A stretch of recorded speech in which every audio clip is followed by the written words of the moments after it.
This week, surprisingly complicated answers to a deceptively simple question about a situation that touches the lives of literally everyone. And later, Sarah shares the pain she feels when her ex finally learns what she wanted all along. Welcome to the talking phase. Hello and welcome to what I'm sure will be your absolute favorite episode yet of the Talking Phase podcast. I'm Tom, and I am joined by my co-host and great friend, Pam. Yes, we are here again, and I'm sure this will be the most exciting episode ever. That's what they say on The Bachelor every week, so I'm sure this too will be the most exciting episode ever. I don't have to watch The Bachelor because I've lived it. Oh, well. Kidding. Guy dated 30 women. Yeah. Okay. Well, hey, I'll tell you what, everybody. Pam and I, as always, we are joined by a live studio audience of one person. That's our incredible producer, Brian Nichols. And he's the guy that totally makes this show possible. He's the guy that makes it all happen through his technical prowess. And he also makes the show even better when he chimes in with his deep thoughts. So, Brian, what's hanging, man? Oh, just got back after 2 weeks out of office, out of state, visiting family up in the Northeast. I got sunburnt. I had a good time. There was laughs. There was tears. And I'm home. I'm home, and I'm so thankful because driving around all of God's green earth with a 15-month-old in the car makes things very interesting. But Pam, Tom, very excited to be here. I don't think interesting is the word I would use. I'd say it would suck to drive around with a 15-month-old. Oh, don't you remember those days? I do not miss those days at all. Nope. But I'm glad you're doing it, Brian. You're younger than us. You have a lot more energy, I'm sure. Oh, yeah. My 15-month-old steals every ounce of it. So, yeah, hopefully if you can find some more for me, that'd be greatly appreciated. It gets better in like 20 years. Oh, right. Well, I got something to look forward to then. Cool. Just hang in there. All right. Well, you know what, Pam? I am really excited about this week's show. Everyone who's been listening to this show, they already know that neither one of us is really shy at all about sharing our opinions. So there's no doubt we're going to have a fun conversation. And based on what we're going to talk about today, I'm really excited to see if we even come close to agreeing or not. But before we get to our debate or our discussion or our conversation, whatever we're going to call it, what have you been up to since the last time we recorded a show? Well, we've had the 4th of July last weekend, and we haven't recorded since the 4th of July. So I can say on the record that it was a great time, excellent holiday. Maybe it was a little bit better because you, Tom, flew in and got to hang out with my family and spend some quality time with my kids who are much older than Brian's kids. But it was nice having you in town and spending the day at the pool on 4th of July. And then we grilled, as you know, but everybody else doesn't know. But we had super quality barbecue time here, and we did it inside because it was almost 100 degrees that weekend. We didn't barbecue inside, just so we're all clear. That's true. But we sent my son out to barbecue and then ran in the house with the food so that we could stay in the AC. And it was a great time. I had a great time. We had a game night, which was certainly a interesting way to introduce Tom into the kind of games that we play here. And there are no winners. There's only losers in those kind of games where you have to overshare your feelings on things and what you would do in certain situations. We played a game. Called Think Alike. And now we know how everybody thinks, for better or worse. But it was a lot of fun. I had a great time. Yeah, that was it was a lot of fun.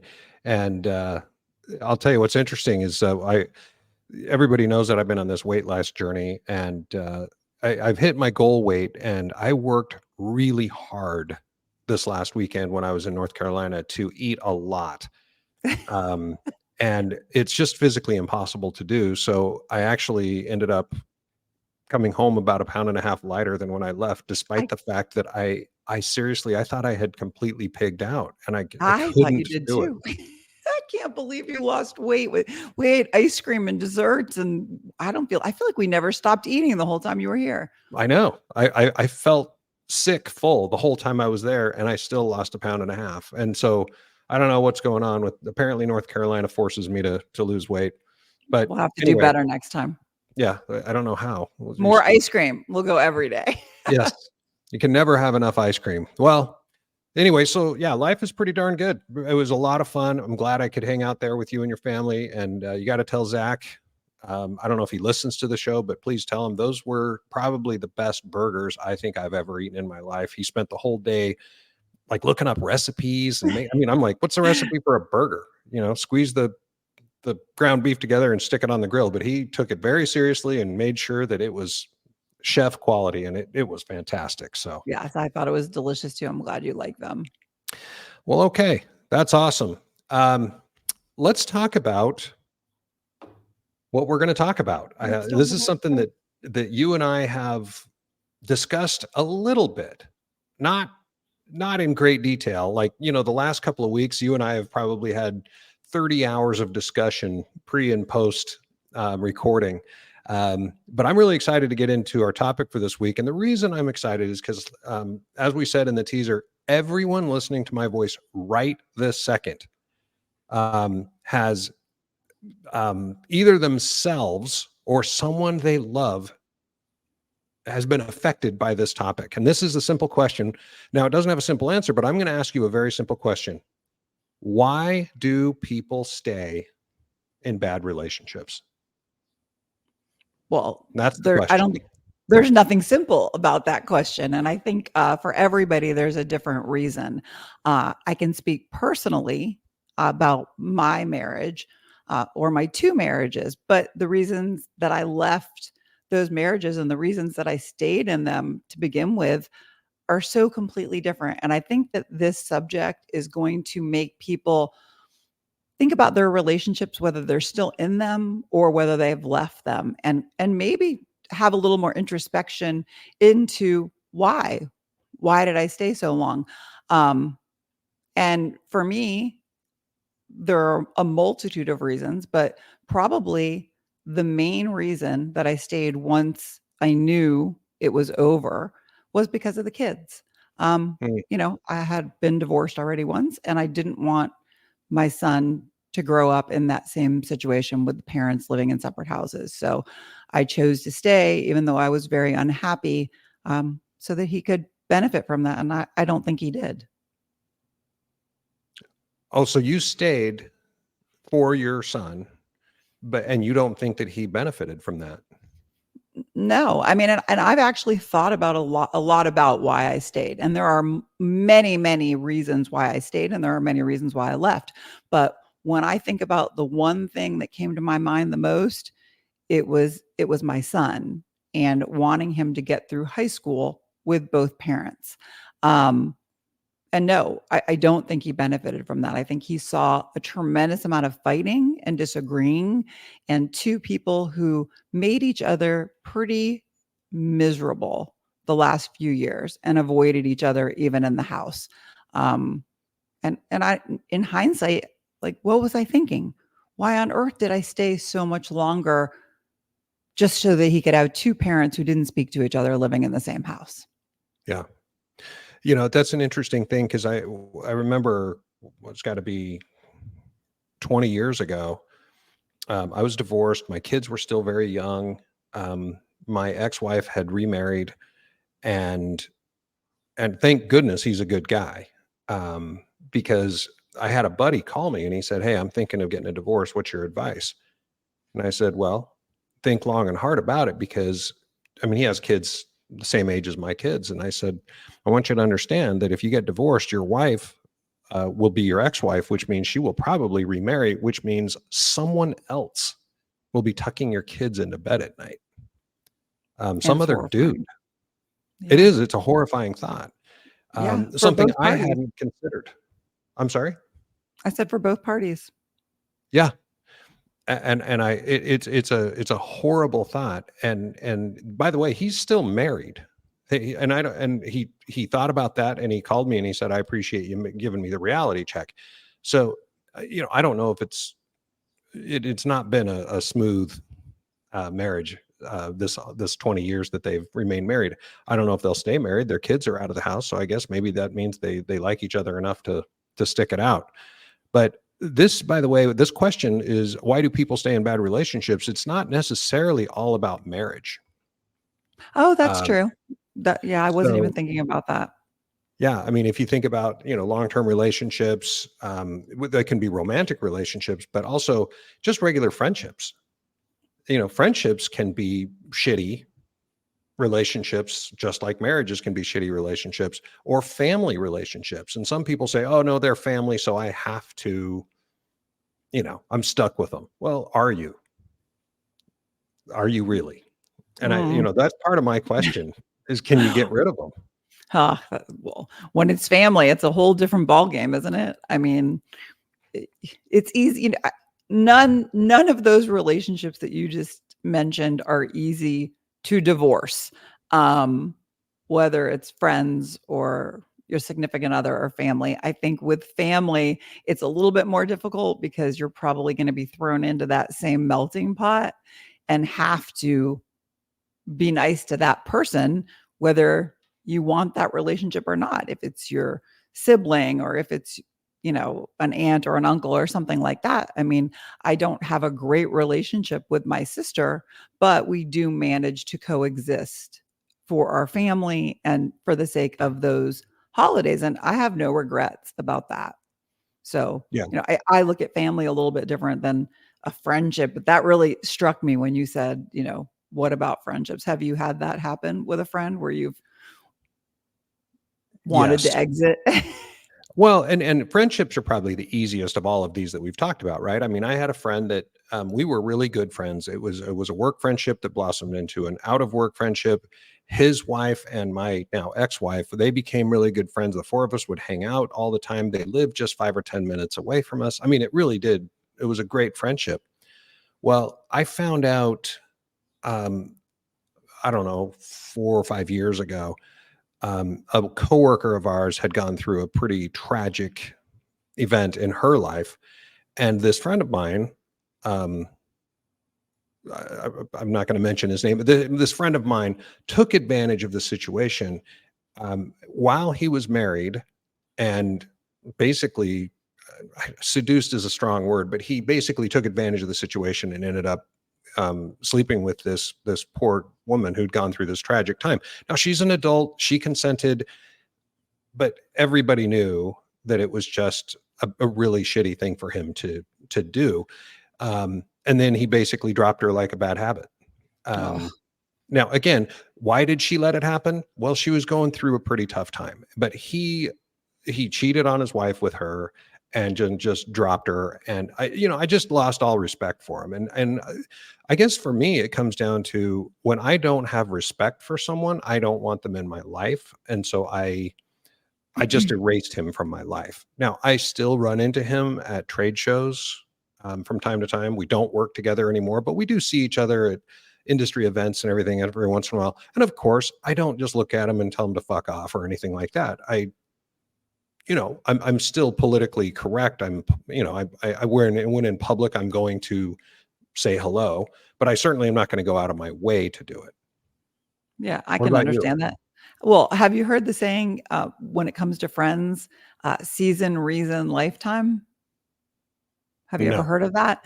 Um, it goes like, if you have somebody in your life and they're only in your life for a very, very short time and you don't really know why they entered, then that's for a season. If you have somebody who comes into your life and helps you heal or gets you through something fun that you were going to do and you didn't have anybody else to go with, but you don't have a lot in common, then that's a reason.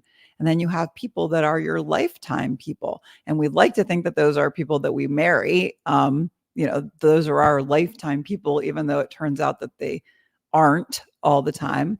But season, reason, lifetime is something that I've used my whole life. And I have had many friends that were just friends for a season or a reason. And yeah, if I see them out and about, I'm always kind and friendly and, how are you doing? But it's not somebody that you're going to call that week to see if they want to get together for lunch or share what you're feeling or going through with. They're your season reason friends, but your lifetime people, which you don't even know who they are until you've 10, 20, 30 years, you look back and you're like, you're a lifetimer. They kind of know you, they know everything there is to know about you. Yeah. No, that makes sense. And I do have some what I would call lifetime friends then. I mean, it's not like we talk every weekend or anything like that, but they're friends that I see regularly when I'm back in Utah, for example. Well, and then when we talk about family, um, you said you don't get along with your sister too well. And obviously siblings fight, siblings have a tough time. I've told you the story, and I won't go into great detail here. You know that I have a particular sibling that is a complete and utter pile of shit, and he's a dirtbag. And again, just like my friend that I've lost respect for, I don't have any respect for my brother. I mean, less than that ex friend of mine. And so, yeah, when I'm going to be in Utah in September for my dad's 93rd birthday, and I'm sure he'll be there. Um, but I'll say hello just because I don't, it's about my dad. It's not about me. Right. But then when we leave, I won't speak to him again until his 94th birthday or his funeral or some Or other whatever. family event that I can't avoid. Right. And I think that those people are forever in your life. Like, I look at my son's father. We've been divorced for 5 years. And, throughout that time, we had always managed to, I'll say, stay friends because I considered him a friend. If I was going through something, I would call him and talk to him. And now, for whatever reason, we're not friends. And so, season, reason, lifetime. I thought he Yeah. was a lifetime friend. Turns out he was a reason. He gave me my son. We were married for a long time and we're not friends anymore. And I think that with relationships, going back to like, I think the core of this subject is, for me, at least when I think about it or thought about this episode, I thought about, why did I stay in my relationship so long? Why did I stay in my marriage so long? And I think so many people that I know, um, wish they could get those years back Yeah. where nothing, for a while, some good still happening, but then there's no good happening. And you're like, what the fuck was I thinking? As far as my sister goes, I just want to touch base. We get along okay.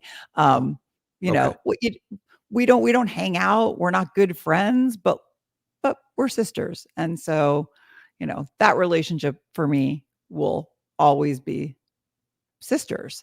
But my marriage makes me think a long and hard about what was wrong with me. Why was I so scared to leave? And we talked about some of the points and why we each had stayed. Yeah. So, your reasons for staying, I don't know all the specifics. Well, since this, literally everybody and their dog has either experienced this like in their own life. Um, like you said, you've stayed with your ex-husband for longer than you probably should have, or have loved ones that have been in a relationship that they probably should have gotten out of. Here's my question now that here's Pam saying I should have gotten out earlier, right? Right. Yes. Um, so knowing what you know, when you see a loved one or a friend or whatever you want to call them, that are in a really crappy relationship, do you tell them? Do you encourage them to get out, or do you just it's their problem? I think it's a sensitive subject. I think first you just become a really good listener. I think that for me to say the words to somebody else, you need to get out. I had people say that to me at the end of my marriage. And, you know, was I going to listen to their advice? No, I did eventually get out, but took those people years longer to get out of their own marriages after telling me that I should get out of mine. So I'm a big believer in being a good friend and listening, kind of like a therapist, and letting somebody else decide when is the right time to get out. I mean, that, if someone's being abused, I'm going to tell them to get out. Like, what are you Right. doing? But short of being physically or verbally abused, I really believe in just being a good listener. I think that's probably smart, unless they've come to you and said, "What do you think?" Maybe then you can offer some advice. But Yeah. so let's get back to the original question though. So Okay. why? Why do we do it? And I say we because we do it. We humans stay in shitty relationships. Because So the why? unknown is scarier than the known. We are creatures of comfort. Yes. I Okay. mean, And even when we're uncomfortable, it's still more comfortable than the unknown a lot of times. And especially when you're older. I mean, in my 20s and 30s, getting out of something that was bad, whether it was a boyfriend or my first marriage or whatever, I was like, all right, let's go. Let's get out of this. Let's get on to the next phase of life. But in your 40s and 50s, it's not a good feeling to be getting out and thinking about getting back into dating again. I mean, come on, dating. Ugh. Yeah, for sure. Well, I'll tell you what, when I, here my 18-year marriage was, well, my 16-year marriage is when I found out that she'd had an affair, and everybody says, why did you allow for a second affair? It's like, as soon as the first one happened, you just get out. And I'm not going to offer that advice to anyone. I don't know if that's the right answer or not. For me, it made sense to forgive and hope that we could fix things. But as here I am, that was 2017 that I found that out. So here I am 7 years later. And I ask myself, why did I stay in the face of being cheated on? Well, why did I stay? And the most honest answer, and there's no one single reason, of course, but the biggest reason that I can think of in my own mind is that we had spent years planning our future, not just saving for retirement, but planning our retirement, where we were going to live. We had bought some recreational property, and we had stuff planned. And the idea of walking away from this vision that I had in my mind, and so did she, theoretically at least, that to just walk away from that just seemed ludicrous. And it scared the crap out of me to walk away from my planned future and just hope that I could rebuild that future. And so that to me was one thing. So fear is a big one. I mean, dying alone, financial reasons. One of the other things, when she did cheat on me, I will tell you, I was terrified that if we divorced right then, that I would lose the relationship that I'd built for those 16 years with her son, my stepson. That makes total sense to me. And so there were a lot of things that kept me in that relationship. So fear is a big one. And Brian, you said creature comforts or something like that. So complacency, whatever you want to call that. We've always done things this way.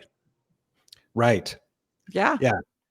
Almost everybody that listens to this podcast has been divorced at least once and probably stayed at least for a little while after they knew that there was no hope. I mean, to talk about my ex-husband, I was looking for something on his computer, and on the desktop, I saw that he had a pros and cons list. And being the nosy wife of somebody that you're not getting along with, I opened it, and it was a pros and cons list of why to stay married to me. And the only three things that were on the pros list were she's pretty, she's a good mom, and retirement. So he was looking at me as like a cash cow. It doesn't matter what my finances are. I saw those three pros, and then I saw about 20 cons on that list. I confronted him about the list. He said we were in a fight when he wrote it. Even if we were in a fight, we were always in a fight. So that just meant he always felt that way. I saw that list, and I stayed married to him for another 2 years. And he stayed married to me for another 2 years after making that list. So I don't know which one of us is more stupid, but I'm positive that we both stayed for the same reasons. Fear, our son, clearly money was a big reason for him. I think those were the driving factors. There's no question that we're both a lot happier now than we were married to each other. I can't believe that. I couldn't either. I think that's, wow. Okay. That's a good one. Well, another one that I think about for myself is, and again, there's no nice way to put this, but low self-esteem. When I was separated after her second affair, I was sitting in the hotel, and my cousin, who, we celebrated her birthday on our last episode. We wished her a happy birthday. So my cousin Allie, who was absolutely my rock during this time, she and I were talking, and I was just crying my eyes out. And she said, well, tell me what you're crying about. I mean, she knew I was crying because I was divorced, but she was, what are you scared of? And I said, and remember, this is after she'd cheated on me twice. I said, how will I ever find anyone as good as Trinity? Blech. I'm I sorry. know. I mean, that's the perfect reaction. I throw up in my mouth saying that now Oh, well, I hate that you because, felt that way. yeah. I mean, how am I going to find anyone as good as Trinity? By the way, that's her fake name. That's the name I use when I'm making videos about her, not her real name. I literally didn't marry someone with a name like Trinity, but that's what I call her online. Um, but I just, how am I going to find anyone as good as this? The person who's just cheated on me for the second time that I know of? Oh my gosh, what kind of a hole what had I dug for myself? So anyway, low self-esteem. And the other one that I wrote down here, for reasons that people stay in relationships, is religion.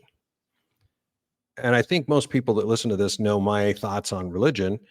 Um, but if you're staying in a shitty relationship or an abusive relationship or any sort of a bad relationship because your ecclesiastical leaders say that you should, I, I don't know what to tell you, but I don't agree with that at all. How's that? Hey, Tom, do you think that that's less the religious side of things and more of the stigma side of things relative to the religious community that you're a part of?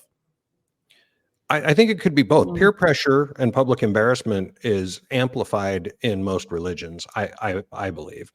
It's a great question, Brian. But I think that there are literal beliefs and doctrines that frown so much on divorce that people will stay and forgive and put up with all sorts of crap in the name of religion. But then you make a really great point that they could just be, well, this isn't about the doctrine or the belief system, but it's about, I don't want the guy in the pew next to us to know that I failed in my marriage. Is that what you mean? Right. Yeah, and it's the collective judgment, right? Whereas if it's a religious issue, I don't know, it feels like it could be an issue between you and your creator that you have to work through, versus when you go to that place of worship, it is no longer just you and your creator, but rather now it's you and your community.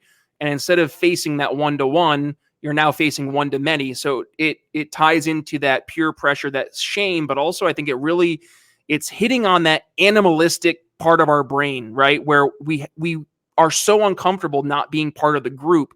So that stigma, that peer pressure, it alienates us and it puts us into that fight or flight mode, where, back to Pam's point earlier, you end up saying, all right, we're gonna stick this out because I don't want to deal with either of this, right? So I think that maybe plays a role too. But hey, who am I but the voice of Voice God of here? God. That's right. But he's talking about religion, and some of the things that you just said, Brian, would also apply to the other things.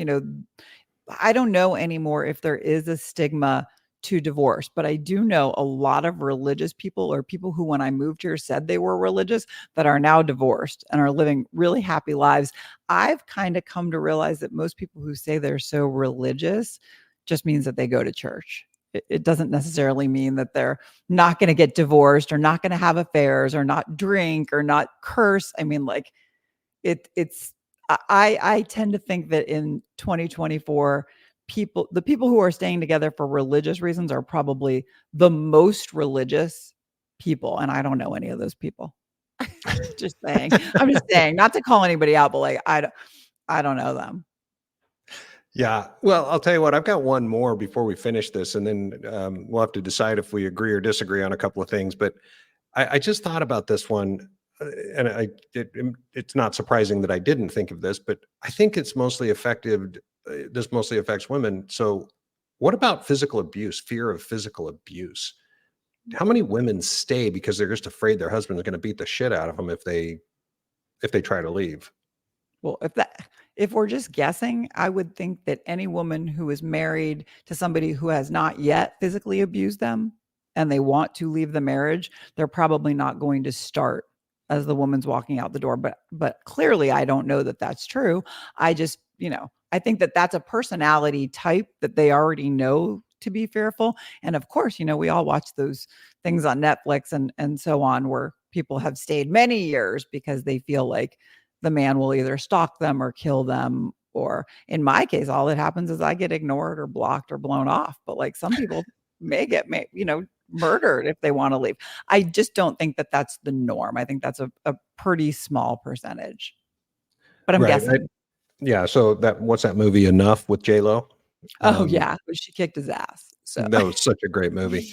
All so right. So I guess the bottom line is I asked the question, why do people stay in bad relationships? We've talked about a whole bunch of different reasons, fear, complacency, religion, low self-esteem, fear of getting your ass kicked. I losing mean, your friends, yeah, that's another not one. seeing your kids all the time. I mean, I think the list is so even longer than what we would imagine. I just think, Yeah. and I just think that at the core of the whole issue is fear. Like, we're just scared. What comes next? Is it better than what we're leaving? Almost always the answer is yes, but you have to get through that dark, sad, lonely place that can last for quite a long time until you come up on the other side and you're like, I can breathe, I can move on. That's over now. Yeah. And so what and I think we both agree that it's not our place to call our friends or family and go, hey, I think your wife's a bitch, I think you should leave. Right. But if they come to us and say, hey, I think my wife's a bitch, what do you think I ought to do? Then the door's open, right? You can give some advice and examples and here's what I wish I would have done. Or would you? I'm just thinking if the only thing they say to me is my wife's a bitch, I'm probably going to tell them to go to therapy. There'd have to be more reasons than that to tell somebody to get divorced. I think that I would just point out all of the negatives and hope that they came to the conclusion. I mean, I'm divorced. I survived it. I'm living my okay life. And, I think that whether it's okay or good or better or best, I think that all of us can agree that once you're on the other side of a divorce, 95% of the people are happy to be there, even if it takes a little while. Yeah. Yeah. It doesn't mean that it was easy or that they're not sad that their divorce had to happen. Right. But yeah, the alternative of going back, yeah, can't even And you imagine. have great memories. Like, I don't care who you are. When you got married, you loved that person. You had children with that person. So I think that there are always great memories that you can look back on and smile because it happened instead of crying because it's over. Oh, I like that. I think that's great. None Well, of I'll these tell are you what. mine. What's that? I said none of these are mine. Oh, well, but there, as you can keep saying they're yours. You can say that because I've never heard it. And I can just say, Okay. wow, I Pam's just smart. thought of that. She's like Confucius of Yes, North today I Carolina. very smart.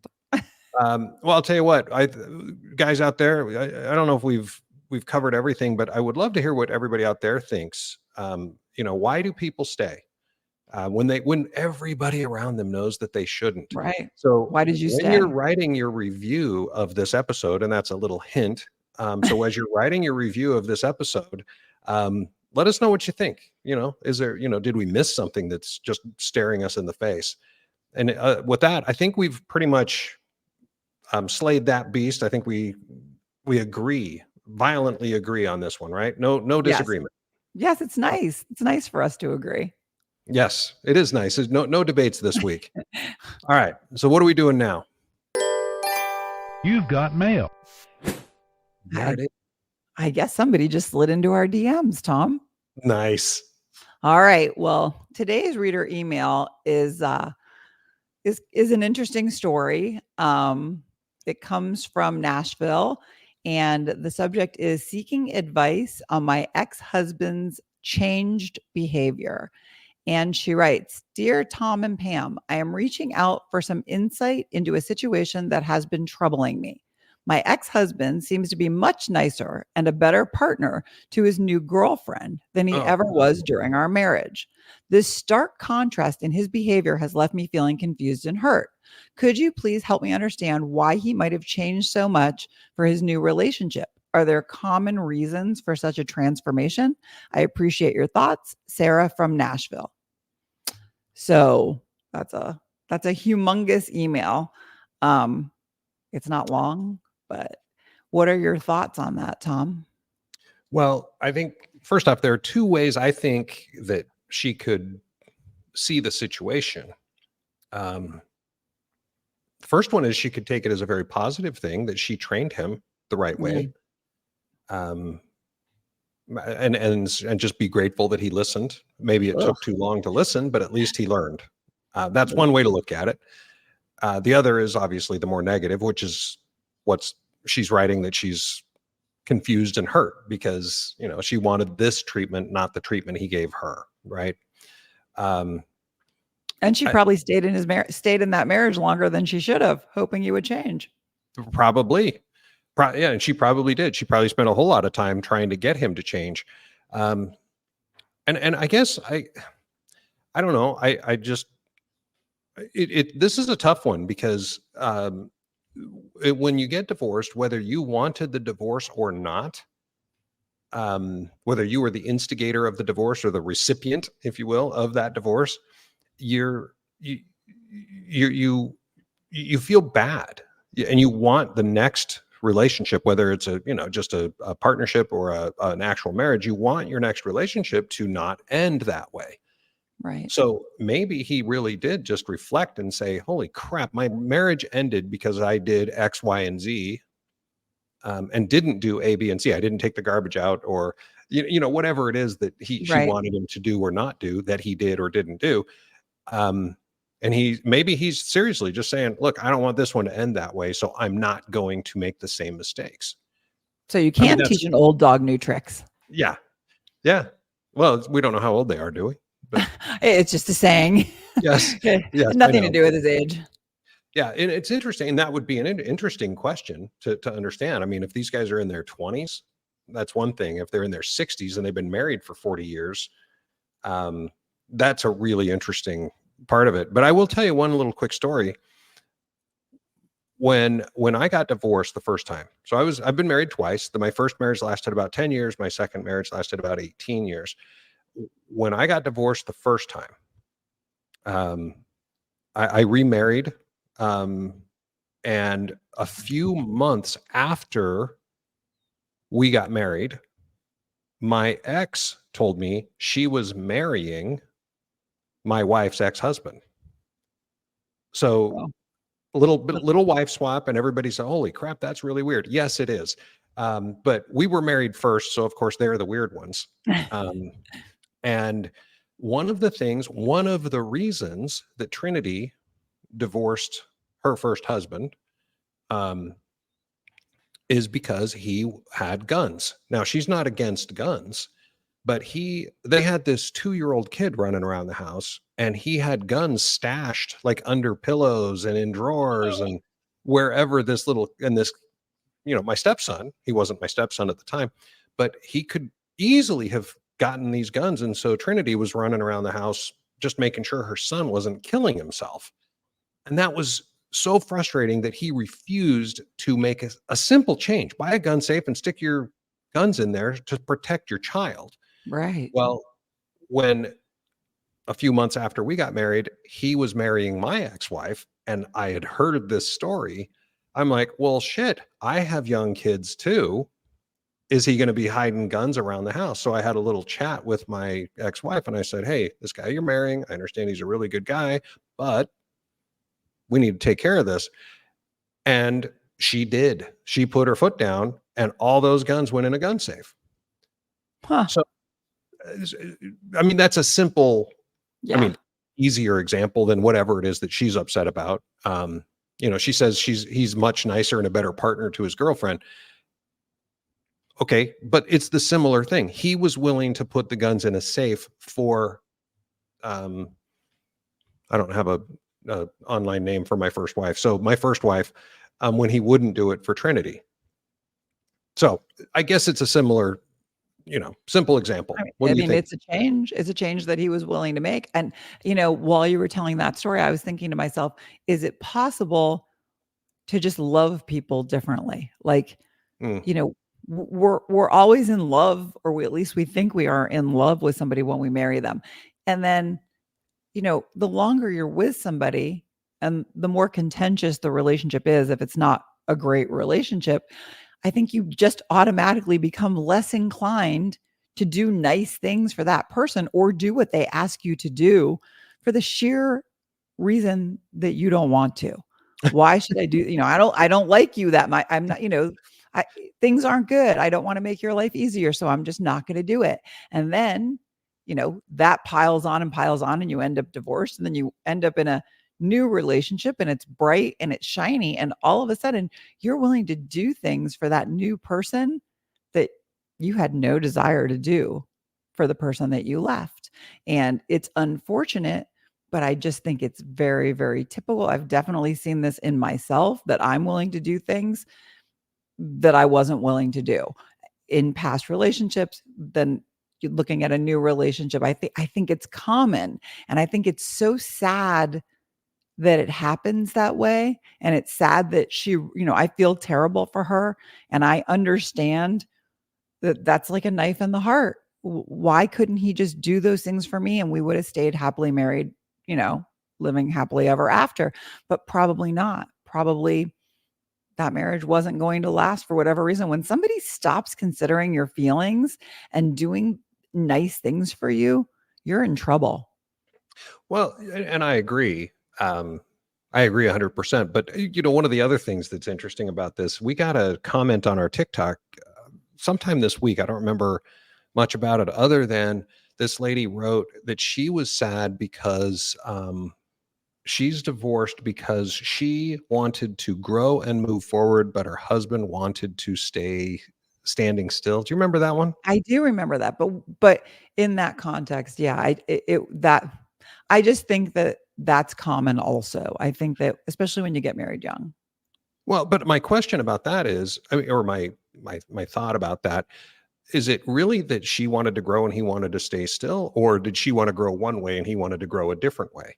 Were they growing apart, or did he just come home from work and sit down and game? Well, she wanted to go out and play pickleball and run a Do marathon new or something. things. I mean, Well, that certainly describes my ex-husband. I did things by myself. I went out and made friends and did social things and took the kids on trips and he stayed home because that's what he wanted to do. Um, so I do think that people grow in different directions or some people don't grow at all. wow.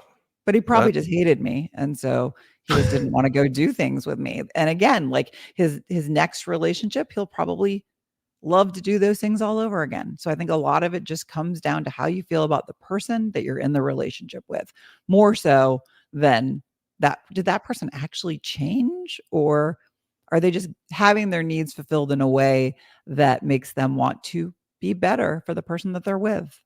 And that's not a slam on Sarah, that's just reality. yeah. Well, and I think we all have. I'm not a psychologist, but I think it's called oppositional defiance disorder. I think we all have that to a certain degree. When someone tells us what to do, I think maybe it's just me, but I think a lot of people that it gets your guard up a little bit when they say this is what you're gonna do, and so maybe it's Sarah. And again, I'm not no shade on Sarah. I don't know anything about Sarah other than this email. Maybe she didn't deliver the message in the right way. Um, Maybe. and that maybe just pissed him off. And so he said, fuck you, I'm not going to do it that way. And now he's willing. And maybe it Um, wasn't how she asked. Maybe she also told, I think within marriages, when you're in that male female dynamic, a lot of times I know for myself that I would tell him what I wanted him to do or say, why can't you just do this? Or why haven't you done this? I just think that we fall into that trap a lot in the marriage. So, I can say he had a pros and cons list and say bad things about him, but I was certainly no perfect partner either. right. So I just think we change. And I think that as we get older, I know from my perspective, being 56 years old, I don't doubt for 1 minute that I will be a much better partner to the next person that I'm with than I was to my ex-husband. There's just no question. I feel badly that things go that way, but they do. Yeah. We learn, hopefully. Well, hopefully is right. Yeah. So Okay. good luck to Sarah. Yeah. And, I'm sure we didn't really shed much light on that. We would have to talk to her husband or her ex-husband to do Right. that. And so this is what we got, Sarah, Yeah. just our feelings on the possible reasons why And somebody. if you're a dude that got divorced from someone named Sarah in Nashville and you would like to write your side of the story, Oh, send it. send All it. right. Well, with that said, we love your emails. Please keep writing them. You can send them to us at talkingphase@gmail.com. That's phase with a PH. So talkingphase@gmail.com. Or if you follow us on TikTok and it's easier for you to send a direct message, I do read all of those. And so if there is advice asked for or a question that we can help you with on the podcast, we get them, we read them, we love them. So please keep sending them. Absolutely. And if you have a question for either one of us, or if you have a topic you'd like us to cover on the show, just send us an email, talkingphase@gmail.com. So that's it for today's show. Thank you all for listening. And as always, please take just a couple of minutes to rate and review this show on whatever app you're using to hear this right now, whether that's YouTube or Apple or Spotify. Or I was on a plane the other day and then some guy pulled up our podcast on some app I'd never even heard of. But please take that just a minute to rate and review. It was great. I'd also like to know, does your ex treat their new partner better than they treated you? That would be a great thing for you to tell us. And I again, these are one of those things that we may have missed in our conversation. We're not professionals. We're just making this shit up as we go. So please share this podcast with your family and your friends. This comes out every Friday morning. And as Pam said, we're on TikTok, we're on Facebook, we're on Instagram, we're on YouTube, Apple, Spotify. So with We're that, everywhere. guys, yeah, everywhere. You can't get away from us. Right. All right, guys, that's it for today. Until next Friday, this is Pam and Tom signing off. Have a great day, night, weekend.